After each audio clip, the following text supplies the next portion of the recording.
গৌতম গম্ভীরের নেতৃত্বে কেকেআর 2টি আইপিএল জিতেছে। তিনি চলে যাওয়ার পর কেকেআরের ট্রফি ভাগ্যও ছেড়ে চলে যায়। কলকাতার মেন্টর হয়ে ফেরার পর কি আবার ট্রফি জিতবে তারা, আশাবাদী গৌতম গম্ভীর। তার মতে পরের বার ছেড়ে যাওয়ার আগে অন্য উচ্চতায় পৌঁছে দেবে কেকেআরকে। পাশাপাশি এটাও জানালেন কেকেআরের জন্য তিনি নেতা হতে পারছেন। সোমবার কেকেআরের আয়োজিত এক অনুষ্ঠানে দলের মালিক শাহরুখ খান বয়সে প্রশ্ন করেন গৌতম গম্ভীর। বলেন, একটা বিষয় প্রশ্ন করে দিতে চাই। বলেন, আমি কেকেআরকে সফল করিনি, কেকেআর আমার সফল করেছে। কেকেআরই আমাকে নেতা বানিয়েছে। গম্ভীরের কথা শুনে সবাই হাততালি দিতে থাকেন।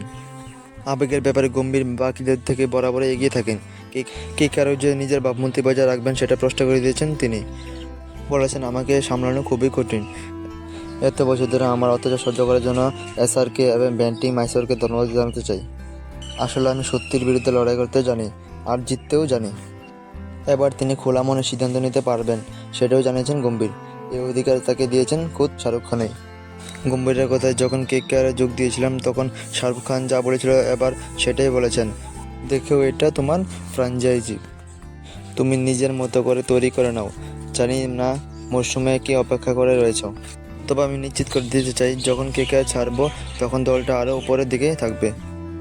এই দিনের অনুষ্ঠানে নীতিশ রানা, শ্রেয়স আয়ার, আন্দ্রে রাসেল, রিঙ্কু সিং সহ কেকেআরের সব ক্রিকেটাররা উপস্থিত ছিলেন। আলাদা করে সুনীল নারায়ণের প্রশংসা করেন গম্ভীর। বলেছেন, ত্যাগের কথা বলতে গেলে তরুণ লাজুক একটা ছেলের কথায় মাথায় আসে। এই জার্সিতে কত কিছু সয়েছে।